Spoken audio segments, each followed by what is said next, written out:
Hello, what's up, my diamonds? It is that time of the year again. Welcome to the 6th episode of Diamond Reads. This is actually another episode I'm going to be doing today because why the hell not? I also had this requested.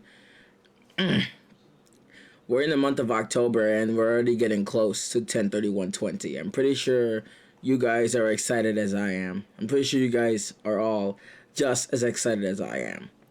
Everything's gonna get better. I can promise you that. So, where do we go from here? I'm pretty sure you guys are all as excited as I am. So, let's fucking do this.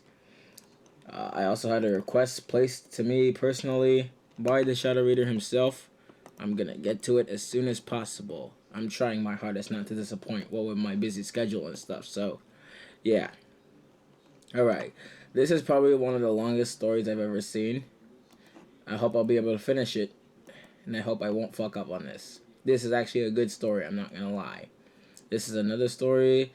This is a Creepypasta called Scooby-Doo on Zombie Island, 1997 version, and this is a version that is, and this is a story that is written by the Shadow Lioness. This is gonna be an awesome story. Get ready to embrace the fucking awesomeness of this story. Okay. And we're off. Being a kid in the early 2000s, I've grown up with shows from the 60s, 70s, 80s, 90s, and even the early 2000s. I was born in 1997 and I had a great childhood. I lived in Tallahassee in Florida and still living there as of today. I've happened to be a 22-year-old woman who would watch movies whenever I have nothing else to do. On top of that, I happen to be a big fan of Hanna-Barbera cartoons. I've grown up watching them as a kid. So did my parents and my older brother, who is now 24, born in 1995. The Hanna-Barbera cartoons, everyone in my family, including myself, have grown up with the shows they have. The shows we all watched were the Flintstones, the Jetsons, Yogi Bear, etc. But one of our most favorite shows is Scooby-Doo. My family and I have watched most of Scooby-Doo shows and movies since the 70s to 2010. The reason for that being the fact that Scooby-Doo shows and movies now these days to 2019 is just not the same as we all remembered. The best Scooby-Doo movie that I would watch as many times as I like is Scooby-Doo on Zombie Island. The movie is about Scooby and the gang all going to Moonscar Island. That is in Louisiana, to be filled with zombies and other fucked up things that happen while the gang stayed there. I happened to see an early version of Scooby-Doo on Zombie Island back in 2017. It all happened in April, a month after my 20th birthday. It was April 8th when I was in my car driving around on the street in Tallahassee, Florida. I was looking for an apartment for my brother, who will be renting for when he was going to go to college. He'll be with other college students, and everything was included in what comes in the rent and all of that. As I was driving, I spotted a coffee shop, so I decided to stop and grab a cup of coffee. As I got out of my car and walked inside the coffee shop, I grabbed a cup of coffee and a donut. As I was heading back to my car, I looked to my left side to see a man around my age who parked his car. He noticed me as I looked at him. He looked at me with a smile on his face as he spoke. "Well, isn't today a nice day?" he asked me. "Yeah," I replied nervously. "How are you today?" I asked him. "Really good. What brings you here today?" the man asked me. "My name is Otis and I live in Jacksonville, Florida." "I see. What brings you here, Otis?" I asked Otis as he locked his car and then walked over to me. "To visit family that I have down there. I stopped here to get a coffee," Otis replied. Soon we got into a conversation about things we liked. When I mentioned that I liked Scooby-Doo, we talked more into details about what Scooby-Doo movies were my favorite. I mentioned Zombie Island to him. He looked at me and replied that it was his favorite movie too. I tried to get it on DVD from Amazon, but when I got the DVD, it didn't work. "I used to have the movie on VHS until when my VCR broke down," I said to Otis. And then I also mentioned that I was looking for the movie everywhere but couldn't find it anywhere. "Have you tried the iTunes store on your phone?" Otis asked me. "I do have an iPhone 7 at this time, and I don't use iTunes that much," I replied, "but I'm willing to try." Otis gave me an iTunes card which had $25 on it. "iTunes has a lot of good stuff. Google Play isn't my favorite for some reason," Otis replied. As I opened my car, Otis looked at me with a smile. "Search up Scooby-Doo on Zombie Island when you get home," he said to me. "You should be able to find it there." When I got back to my house, my brother David greeted me home. He gave me a hug as I returned him the hug. Found any luck? David asked me. Yeah, there's an apartment that is available for rent for college students, I replied to my brother. I booked you to see the landlord for next week, and the time is at 10 a.m. Alright, thanks, Belle, David replied to me as I had my coffee and then went to my bedroom. It was around 5 p.m., and my parents were working at this time, so I went to my bedroom and sat down on my bed. I went to the iTunes store on my phone, redeemed my iTunes store credit, which I had $30 in total since I saved up $5 from the last time I used the iTunes store. I then searched up Scooby-Doo on Zombie Island and then waited a minute for the search results. When I found the Scooby-Doo on Zombie Island movie on the list, I noticed below the movie I was looking for, there's a copy of Scooby-Doo on Zombie Island. I took a look at it, and it said Scooby-Doo on Zombie Island 1997. Wait, what the heck? There must have been a mix-up or something else rather weird. Scooby-Doo on Zombie Island was released in 1998 and not 1997. I had to do some research on my laptop about the movie. When I researched the movie on Google, I went to Scooby-Doo on Zombie Island's Wikipedia page for some info on the movie. I then found out that the movie was being made around 1997 and early in 1998, and then it was released on September 22nd, 1998. I decided that I would look at the reviews of this 1997 version of the movie before getting the movie. One of the reviews I saw, they rated 1 out of 5 stars. One of the comments said, and I quote, "Very dark and too violent for kids."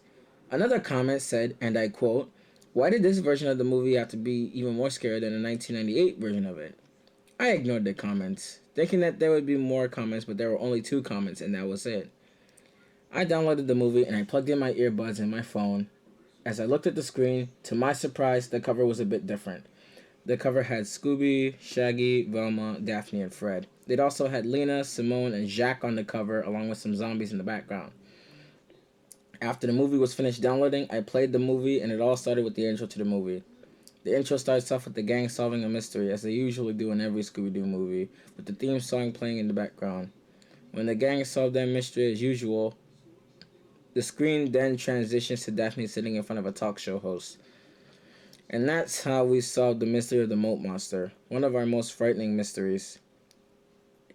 Everyone clapped for Daphne as the talk show host cringed at the story. "No wonder why you became a reporter," the talk show host said to Daphne. "That moat monster almost sliced you up into a pizza." And then we wouldn't have Coast to Coast with Daphne Blake going on 2nd season, I might add. I never miss it. "Thanks, Chris," Daphne smiled at the talk show host. Why I started this career was the fact that the monsters we solved, they always turned out to be bad guys wearing a costume. "Got a little boring, eh?" Chris asked. Daphne giggled. "No kidding. In fact, that's why the gang went their separate ways," Daphne replied, "except for Fred and me." With that being said, the scene then shows Shaggy and Scooby watching Daphne on TV with her own show. They both sighed in sadness that the gang went their own way, so Shaggy and Scooby continued their job until they walked into a room full of food. The next scene shows Velma working at a bookstore when she sighed at the TV showing Daphne and her show. The phone rang, so she answered it. "Hello?" Velma answered the phone. She noticed that Fred was on the phone. "Freddy?" "Jinkies, sounds great. Count me in," Velma cheered. When the next scene shows Scooby and Shaggy, whom both got fired after eating all the food in the airport office area, Shaggy answered the phone when it rang. "Hello?" Shaggy answered on the phone. "Fred?" "Zoinks! Busy?" "Nah, Scooby and I were just taking some time off." "Yeah," Scooby replied. The scene transitions to Daphne standing at the front of her house. Fred pulled up to her house. "Sorry I'm late, Daph. The traffic was brutal," Fred said as she stepped out of the van. I was starting to like this 1997 of the movie. It was just like the 1998 version of Scooby-Doo on Zombie Island from what I remembered. When Fred opened the back door of the van, Velma, Shaggy, and Scooby shouted surprised. It was Daphne's birthday, so the gang all hugged her. "Thanks, you guys," Daphne smiled. "Gosh, it's great to see you all. I hope you don't mind, but I asked the gang to come along," Fred replied as Daphne hugged her best friend. "Thanks, Fred. This is the best birthday ever," Daphne replied as Scooby licked their faces. "It's great to see you, Scoob," Fred chuckled. Velma then showed Scooby and Shaggy a box of Scooby snacks that the two had a couple of snacks, but they were a bit stale. "We're going to New Orleans to solve a mystery in Louisiana," Fred announced. "New Orleans had the best food in the world," Daphne added.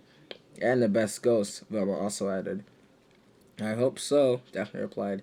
Well, let's get going. Hold it. There's just one more thing. Fred revealed the Mystery Machine logo by pulling off Daphne's TV show banner off of it. Yes! Velma cheered. Mystery Inc. is back in business. With that being said, the gang all go out to solve real ghosts and monsters, but no luck, as you can tell. The ghosts and monsters they find are people in costumes. Daphne was bummed out by this. She and the gang were in New Orleans and Louisiana. I've got a show to do. I need a real life ghost, Daphne said. I want a house that is real haunted. There is, a voice of a woman said. I work there as a maid, and the house really is haunted in Moonscar Island. Jinkies. Velma was amazed and surprised. My name's Lena. Lena Dupree. Lena said to introduce herself. Fred Jones, Fred replied. This is Velma Dinkley and Daphne Blake. Moonscar Island, Daphne asked in confusion. Where's that? It's in a bayou not far from it. A pirate named Moonscar died on the island and his spirit is said to haunt the place, Lena replied. Nah, that's just fake. Fred brushed it off. It's pretty much just some guy in a pirate costume to scare others off. The ghost is real if you're too scared to go, Lena replied. If you want to check it out, I'll be leaving as soon as I'm finished shopping. The way Lena said those lines sounds like she was flirting with Fred. Lena is kind of cute, Fred said about Lena. This did not make Daphne happy at all. Fred, Daphne scowled. Jinkies, Velma exclaimed with shock. In Moonscar Island, there have been some people going missing on the island. No bodies were found in decades. Sounds creepy, Daphne replied. We better go before Lena takes off. The scene cuts to Shaggy and Scooby eating a huge sandwich as they always did. Come on, you guys, we found a haunted house to check it out, Fred said to Shaggy and Scooby as the scene faced the gang following Lena in her pickup truck to drive to a ferry boat. The gang drove into the ferry. A man who was driving the ferry named Jacques was telling the gang of stories of pirates and people going missing. Morgan Moonscar is the famous pirate of the bayou, Jacques said as he talks about more stuff, but it was confusing about what happened on the island since he talked almost too fast. Here's the island, Jacques said as he lets Lena and the gang out of the ferry with their vehicles. Hang on, the roads are bumpy, Lena warned. The gang followed Lena through the roads of Moonscar Island. It was very creepy. The swamp all around looked like it was from the 1930s, but 10 times creepier than it already is. In the distance, as the movie shows, a house was coming into view. Wow, that's one haunted house, Daphne said as Fred, holding the video camera, captured every moment. When he sees a ton of cats around the property, Scooby went nuts by jumping out of the mystery machine and caused a riot. Scooby, leave them alone, Daphne called out to Scooby. Scooby, stop! Shaggy called as he grabbed Scooby-Doo by the collar as he bumped into another woman who walked out of the haunted house. Who brought this dog? A woman with short blonde hair asked as she pointed at Scooby. The gang apologized to the owner of the house about Scooby. They then explained about what they were doing here. Selena explained to the owner of the house more stuff, and the woman introduced herself as Simone. Your house is beautiful, Daphne said. How old is it? It's been in the family for many years, Simone explained. It was a pepper plantation. Some of the hottest peppers grows on this island. So, Simone, is your house really, Velma began. Haunted? Simone asked Velma, interrupting her sentence. Yes, it is an old house with restless spirits. You can look around if you want. I'd be most flattered if you're going to tape it. With that being said, Lena explained that the new gardener named Bo would fix the damage. So the gang looked around the house while Scooby and Shaggy snuck into the kitchen. To eat as usual. So far, this 1997 version of Scooby-Doo on Zombie Island was interesting. It was just like the 1998 version of the movie, but since this was a beta version, I was getting more interested in what was going to happen next. The next scene shows Shaggy and Scooby eating the food as they always do whenever they see food. The gang were in the lounge where Shaggy and Scooby screamed. They screamed because of the fact that the peppers were so hot. A few minutes later, Shaggy and Scooby screamed again. Peppers? Again? Daphne asked. Scooby replied. Ghostwriting. This place is haunted, Shaggy explained as the words writing was get out. in the 1998 version of the movie, but in this 1997 version, it was more disturbing. I paused the movie and looked at the writing more closely, and it said, "Get out or you'll die." Now, that is a bit disturbing for a kid's movie, but this is a beta version of the 1998 Scooby-Doo on Zombie Island movie, so I brushed it off. Daphne explained about the spirits of the mansion being haunted. When a cold wind blew through Daphne, she shook her head. "Cut! Who the hell opened the window?" Daphne did sound like she had a freak out, and mild swearing in a kid's show is not too bad. But usually there was never swearing in Scooby-Doo. I can see that the writing, also something else under the first writing. The second writing said, "They're coming for you." Now that was even more disturbing than the first message. But I knew that the house was haunted, so stuff like this was to be expected. Isn't this great stuff or what? Daphne was getting excited at this point. She's into scary and freaky stuff. I was into that stuff too. The hauntings might only just be the beginning, but when the sun sets, the ghosts get even creepier, Simone explained as Fred then films Velma floating into the air. How is this possible? Velma was getting weirded out by this, so Shaggy and Scooby pulled Velma down to the ground. The next scene faced the gang looking through the camera footage, and they took a better look at what was making the writing appear. Fred zoomed in the footage to see a ghost of Morgan Moonscar. Simone shows a book to the gang of what was happening. "We don't get scared that easily," Daphne said with excitement in her tone. The next scene transitions to Scooby and Shaggy having a picnic outside near the garden. Then Scooby sees the cats again. The chase goes on again. The scene goes on until a grouchy fisherman looked to see Scooby. He was being a riot. "You mutt, get him, Mojo," the fisherman said. Now, Mojo is the fisherman's hunting warthog in the 1998 version of the movie. But in this 1997 version, Mojo wasn't a warthog, but he was a tiger. He chases Scooby as he runs past Shaggy. He turned around to see the tiger running very fast. "Zoinks!" Shaggy shrieked when he saw the tiger, so Shaggy and Scooby both ran as fast as they could to ditch the tiger. They soon fell into a deep hole. Shaggy and Scooby looked up to see the tiger roaring at them as the tiger walked away. Shaggy and Scooby then looked in the sky to see a zombie pirate, which it is Morgan Moonscar, groaning and moaning. Shaggy and Scooby quickly jumped out of the hole and then ran away, screaming until they bumped into the gardener. The gardener was pissed off. "What the hell are you doing out here, ruining my flower beds?" Bo asked with anger as Velma, along with Daphne, Lena, Simone, and Fred, appeared from the bushes.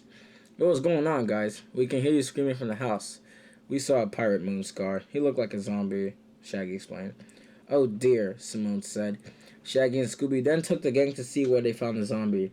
They got to the hole and looked inside. "Are you sure you saw a zombie?" Fred asked. "We know a zombie when we see one," Shaggy replied. Velma asked the gardener some questions, but he ignored them and walked away. "He is kind of cute," Daphne said. "Well, maybe we should get going," Fred suggested. Daphne replied that she didn't want to leave yet. Simone then offers the gang to spend the night in her haunted house, which the gang agreed with that. Lena said that she would get dinner started. The scene faced Lena showing the gang their rooms. Shaggy asked when dinner will be ready. "I've never known anyone who would eat that much as you guys," Lena chuckled. When Lena showed Fred his room, she flirted with Daphne, which she wasn't happy with Lena flirting with her best friend. "Thanks." Daphne turned around when she walked in her room to see that Lena was gone. Now Daphne's eyes were filled with tears as I could tell that Daphne was gonna cry. I had a feeling that Lena was stealing Fred away from her. She had a crush on Fred the same time Daphne does. The next scene shows the gang in the dining room when Simone suggests that Scooby should eat somewhere else. Lena made a suggestion for Scooby and Shaggy to eat inside the mystery machine, which they agreed, and Shaggy and Scooby were seen inside the van eating dinner when Scooby was getting pissed off at the cats being a nuisance. Shaggy drove the van down the swamp to find a quiet area to eat as they ate a hot pepper. The scene goes normal when Shaggy and Scooby ran into the swamp to drink some water, where a green light is shown and points down deep in the water. When Shaggy and Scooby looked to see a zombie crawling out of the ground, they began to see more zombies around the place. Shaggy and Scooby were able to drive down a few miles when the mystery machine got stuck. I can see the zombies looking really decayed. They had some blood on their clothes and even their flesh was being shown. This was getting a bit more disturbing, so I ignored it. The next scene shows back at the haunted house where the gang hears Shaggy and Scooby-Doo screaming. "The hauntings are just the beginning," Simone said to the gang at the dining table. "We better go find Shaggy and Scooby," Velma said. Fred agreed and said to Simone and Lena that they would be going out to find Shaggy and Scooby. Simone agrees as the next scene transitions to Fred, Daphne, and Velma walking around the swamp. They soon ran into Bo, who said that he had heard screaming, and he mentioned that he ran into Shaggy and Scooby again, screaming about zombies. I'll go with Bo, Velma said as she went with Bo, and Daphne and Fred both went together. The scene was going just very well and normal when Daphne opened the van doors and screamed. The scream sounded like Daphne was being stabbed by a killer. What the hell is this? Daphne shrieked. She can see that she saw a leftover dinner. I thought that was going to be a dead body or something, but luckily there wasn't. Fred climbed into the van to have a closer look. Well, I guess the boys like your girlfriend's dinner, huh? She's not my girlfriend, Daph, Fred replied. I just said I enjoyed her cooking. Daphne then left something grabbing her shoulder, as she grabbed the arm of someone and threw it over her shoulder. Daphne, are you... Fred was then cut off by Daphne's ranting. I can handle myself, thank you very much, Daphne replied. Fred got a closer look to see a zombie pirate. I think it's the gardener, Fred said. We'll just see about that, Daphne said, as she tried to pull the head off the body. Shaggy and Scooby then showed up and freaked out at the pirate zombie. It's pretty much a mask. It's the cheesiest mask I've ever seen, Fred said, but Daphne couldn't pull the head off the pirate zombie. It feels real, Daphne said. Fred then gave it a try, and within a few pulls, the head popped out, revealing some blood squirting out of the neck. Now that was very disturbing. Like, why have blood in a kid's movie? It's real. Fred was surprised. The headless body got up and picked up the head and placed it back on. Daphne and Fred were surprised to see more zombies appearing from everywhere in the swamp. Shaggy and Scooby ran away again. Then all of a sudden, Daphne and Fred heard a blood-curdling scream. The scream was from Lena, and it sounded as if she was being gutted alive. It's Lena! We left her and Simone unprotected, Fred said as he and Daphne began to run, until Fred dropped the video camera into the quicksand and disappeared. Fred and Daphne began to run away from the zombies. The most disturbing thing is that the zombies were decayed and covered in blood. Now I was starting to get a bit nervous about this freaky 1997 version of Scooby-Doo on Zombie Island. I mean, why would blood be in a kid's movie? I continued to watch the movie as the Terror Time Again song begins to play as the two duos were running away from the zombies. Daphne and Fred met up with Bo and Velma again and explained about what was going on when they all floated in the air. They were panicking on what was going on.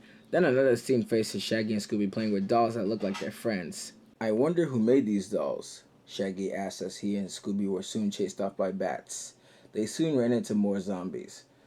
The next scene shows Daphne and Fred along with Bo and Velma inside Simone's house. They were looking for Lena and Simone when Fred fell through a staircase. Lena explained about the zombies spotted her and Simone, and she also said that the zombies dragged Simone away. Lena was in Fred's arms at this point. Don't worry, we'll find her and it's gonna be okay. Fred comforted Lena as he, along with Velma, Bo, and Daphne, walked down the tunnel. By the time they reached a voodoo ritual room, it was a trap. It's too late for you now, Simone chuckled evilly. He and Lena used the voodoo dolls and tied Fred, Daphne, Bo, and Velma up. I'm sorry, Fred. I really do like you, Lena smirked evilly. Just what are you planning to do to us? Fred asked. It's very simple, Simone explained. She turned to face a moon dial. Soon the midnight point is reached on this moon dial, and then the ceremony will begin, Simone replied. You won't get away with this, Daphne ranted as she struggled to get free as Simone and Lena both chuckled. We've been getting away with it for 200 years, Simone laughed as she and Lena started to transform into their werecat forms, which was only part of the transformation. At least Shaggy and Scooby are still free, maybe, Fred whispered. We heard that, Fred, Lena scoffed. Those two pain in the asses. We didn't give a crap of making voodoo dolls out of them, Lena then hissed. What the hell are you planning to do with us? Fred asked. Every harvest moon we drain the life out of those who are on the island, so we can be immortal, Simone explained. This is more haunted stuff than I ever imagined. Daphne was horrified along with her friends. The next scene shows Shaggy and Scooby at the docks to the ferry. They see Jacques walking towards them. I'm happy to see you all, Jacques chuckled as he transformed into a werecat. Shaggy and Scooby started to run at this point as the man werecat chased Shaggy and Scooby in the swamp. The next scene shows Simone along with Lena, Fred, Bo, Daphne, and Velma in the voodoo ritual room. Morgan Moonscar, he calls all of this. Simone started to explain to the gang about the history of how Morgan Moonscar caused Simone and Lena to be who they are as of now. The flashback was taking place around the 1700s. Simone explained that she and Lena were settlers in the island, claiming to be their home, but when Moonscar and the pirates showed up in their land, they trashed the settler stuff and chased most of them into the bayou. But this flashback was even more dark than the 1998 version of the movie. We see some of the settlers were held back by some of the pirates, who held them back in a camping spot. Lena and Simone were hiding in a tree to see the settlers that were in the bayou. Crocodiles were eating the settlers inside the water. The swamp became a bloodbath, and screams and cries can also be heard. Lena and Simone gasped when they saw the settlers being eaten alive. Another thing that Simone mentioned was much more disturbing. Simone explained that some of the settlers were being violated in many ways. So yeah, I'm not gonna get into detail, and I'm not gonna say anything about what the pirates did to them. So you can imagine what happened to them. We put a curse on the pirates to destroy them as they destroyed our island. Our wish was granted. Simone explained that she and Lena became cat creatures and killed all the pirates. But after the cat god's power cursed them as well. But after that, the cat god's power cursed them as well. But after that, the cat god's power cursed them as well. Over the years, people still come to our island, Lena explained. Another flashback appears with spice traders that started a pepper plantation house. When the next harvest moon showed up, Lena and Simone explained that they lure people to the island. Just like how you lure us, Fred explained. And those zombies are the dead souls you've drained. They're trying to warn us, Daphne said as another cat shriek was heard. Sound like Jacques has found your friends, Alina growled. The old man wanted to be immortal, so we gave it to him. Simone replied. The next scene shows Shaggy and Scooby running until the cat creature appeared in front of them. Going somewhere? Jacques picked up Shaggy and Scooby and looked at them. What's the matter? Cat got your tongue? Jacques then roared at Shaggy and Scooby as the zombies walked towards the cat creature and started to tackle him. Now, Scoob, this is our chance. Shaggy and Scooby ran away as fast as they can. Soon they ran inside a cave and knocked Simone and Lena away from their tied-up friends. Look out, Velma said as Shaggy and Scooby looked to see Simone and Lena getting up and growling. I've had enough of that dog, Simone growled. I was surprised that Simone almost said the F word. Simone and Lena then transformed fully into cat creatures and started to chase after Shaggy and Scooby. Velma grabbed one of the voodoo dolls and freed herself, and then she freed her friends from being tied up. The zombies found a way inside the cave as they attacked the cat creatures. Shaggy, the zombies are the good guys, Daphne said as Shaggy and Scooby were then chased by Jacques, who grabbed them. Scooby saw one of the peppers and sprayed the juice on Jacques' eyes, who groaned in pain. Lena and Simone grabbed Shaggy and Scooby and began to drain their lives as they were pulled away all of a sudden by Daphne and Velma, who made voodoo dolls out of them. Simone ran up to Daphne and looked at her with angry eyes. You know what, Daphne Blake? I'll just kill you like in what every creature does in a horror movie. Simone raised her right paw and gave Daphne's face a good swipe across the face. Daphne groaned in pain as she looked at Simone with scratch marks on her face. Her left eye had a cut and her eye was bleeding. Fred, along with Bo, made sure that Shaggy and Scooby were okay. Which they were. Thank goodness. They were good. Daphne was being scratched to death by Simone as Daphne was trying to keep the beast off of her. Simone was attacking Daphne like a hunter from Left 4 Dead would do. Get it off! Get it off of me! Daphne screamed as Fred shoved Lena out of his way and then kicked the cat creature off of Daphne. Jacques and Lena, along with Simone, were walking towards Fred, Velma, and Bo when they started to smoke and decay. The curse was broken. They soon decayed into bone as the zombies did the same. What's happening? Shaggy asked.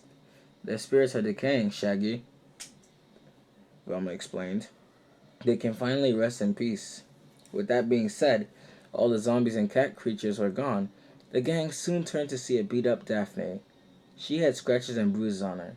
I saw a big gash was shown on Daphne's legs as her clothes were stained with blood. Hang in there, Daphne, Fred said as he held his best friend. We can get help. We can... Fred? Daphne asked weakly. Yes? Fred asked Daphne as his eyes started to water. You're my best, Daphne coughed as she looked at Fred while he held one of her hands.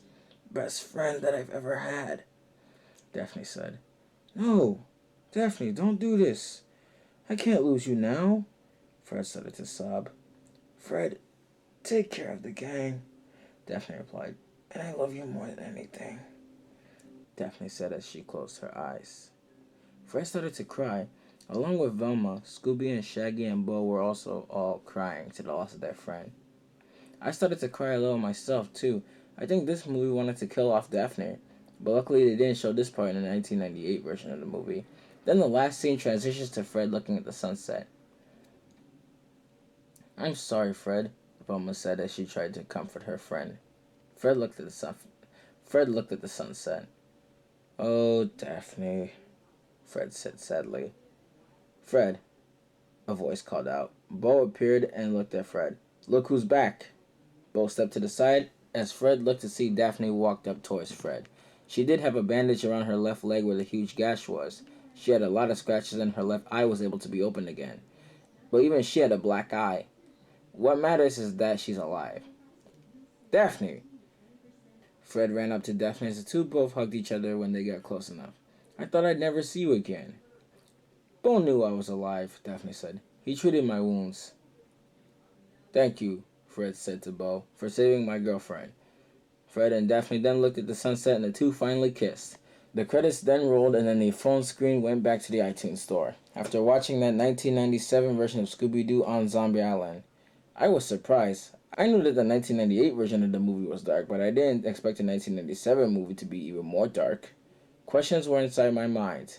I am sure that this 1997 version of Scooby-Doo on Zombie Island wasn't released until 1998 due to graphic content and other things. I wasn't too disturbed by it, surprisingly. I decided I would show it to my best friend who used to love this movie. I went to bed that night and I woke up and showed my best friend the 1997 version of Scooby-Doo on Zombie Island. She was as surprised by it as I was. I tried to find out why Scooby-Doo on Zombie Island from 1997 was 10 times darker than the 1998 version of the movie. I did have some theories and thoughts of the movie. One of them is that werecats could be real creatures. That I have no idea. I then thought of a theory on why the movie was 10 times more darker than the 1998 version of the movie that I know. Did the creators of the movie want to kill Daphne off? That's maybe why Scooby-Doo on Zombie Island wasn't released in 1997 for that reason. I still don't know why the movie wasn't released in 1997, but all I can say is that is in my imagination itself. Now that it's 2019, I still have the movie on my Movies app on my iPhone 7. Though if you want to see this 1997 Scooby-Doo on Zombie Island, you'll have to come to Tallahassee in Florida, as I can't post this on YouTube due to copyright reasons and not to scare any young children or fans of the movie. I do watch this 1997 version of the movie from time to time, but not as much as I did back in 2017. I never got any nightmares from the 1997 version of the movie, and I'll still remember this movie off by memory. Now about Otis, I'm not sure what happened to him, but I've never seen him again. And that's the end. Okay, review time. Okay, personally, this story for me was very good. I liked it, but there were only a few flaws, especially with the characters. I noticed that there were a few small grammar errors in the story, but I don't really care about that because this story is too good for me to bitch and whine about the grammar errors. So, yeah. I'm just gonna keep rambling about the small flaws I noticed in the story. Basically, almost everything that happens in Scooby-Doo cartoons is fucking pointless. Personally, I would never watch it ever again. I mean, I used to enjoy the Scooby-Doo cartoons as a kid, to be quite honest, but as I grew older, I grew wiser. And as I grew wiser, I grew more mature. And as I grew more mature, I realized how fucking repetitive that Scooby-Doo is. Basically, every episode uses the same formula, and it's always filled with cliches. I don't know why, but it just does that a lot. I don't know why. I don't know why use the same formula in every episode of Scooby-Doo. It doesn't make anything dynamic. It doesn't make anything interesting. I'm talking to the creators of the show. It just serves to make the show even more boring than it already is. But we're getting off track here. I should be talking about the story right now. The story was good, personally, but even the characters do have its flaws. For instance, Daphne is still shown here as being a fucking hypocrite and a fucking slut, and I hate her so fucking much for it. Basically, here's the thing. When Daphne flirts with random guys, it's okay, but when Fred flirts with random women, and but when Fred flirts with random women, it's unacceptable. Seriously, Daphne, who the fuck do you think you are? You fucking hypocrite. You absolute fucking hypocrite. Where do I even begin with that character? Now, here's another thing I noticed. I mean, sure, I know dogs do that a lot, but this one I'm just talking about Scooby in particular. I don't have an issue with Scooby at all in this story, but the only small thing I notice about Scooby is the fact that sometimes he is completely rambunctious. And the reason I say he's rambunctious is because he is has a complete loss of control over his actions. Like, I mean, he's going absolutely crazy all over the cats. And I don't know if that's what dogs do or what. I mean, it doesn't sound like a normal thing. Plus, here's another thing I noticed. This story almost uses the same formula as the story you wrote the other time, the Tarzan 1998 film Creepypasta. And this is a Scooby-Doo on Zombie Island 1997 version of the movie that was going to be released in 1998. Yeah. So far, here's another thing. I don't even know whose point of view this is from, but I guess those are the only things I notice about it. So that's all I can say. That's all I can say. So if I had to give this an overall rating, my overall rating for this episode, 9.2 out of 10. Definitely would read again.